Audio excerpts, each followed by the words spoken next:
I grew up on the Great Plains of Canada in the days before the internet.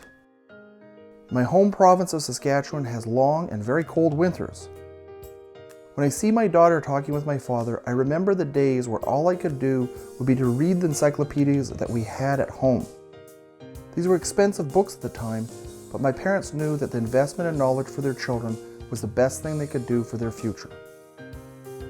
Those books introduced me to ideas and took me to places around the world I never thought I would actually visit. Years later, I came to the United States to study for my master's and PhD degrees in entomology.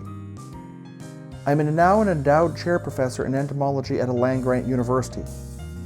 I have maintained a strong interest in international development, even though my day job is as a molecular biologist. In the mid-2000s, I took on the role as the director of the Body Louse Genome Sequencing Project. We received a grant to sequence the louse genome, but few resources to make sense of all of the data. In order to accomplish this seemingly insurmountable task, I turned to over 60 scientists from around the globe for help. They all volunteered for this effort. In 2010, we finished the task and published the paper in the Proceedings of the National Academy of Sciences. What this project taught me is you could tackle seemingly impossible tasks with a little bit of resources and an incredible amount of goodwill. My interest in international development has taken me to those places I had read about many years ago in those encyclopedias. Over the past dozen or so years, I have worked in West Africa with outstanding scientists who came up with great solutions to control pest problems in their home countries.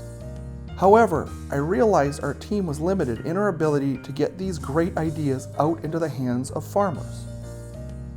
What I saw when I visited villages were people thirsty for knowledge that they needed to change their lives. But because the farmers spoke many different languages and many of them were not literate, they had trouble accessing this knowledge.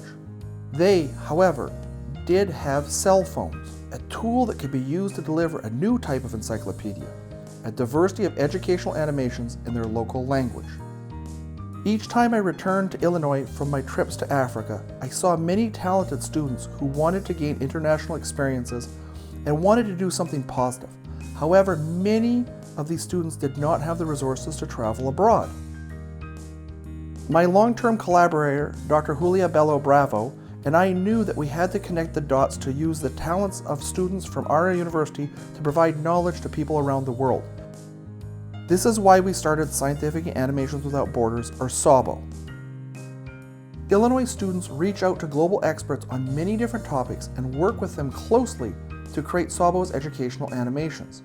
The resultant animations are both scientifically accurate and are given out to anyone who wants to use them in their educational programs that are having large impacts in countries around the world. The need for these animations is great, be it for cancer screening in clinics in Chicago or how to obtain clean drinking water in the poorest villages on the planet. My name is Barry Pittendrigh, and my passion is for making life-changing knowledge accessible to every person on the planet that needs that information. And together with SAWBO, we are drawing a better world.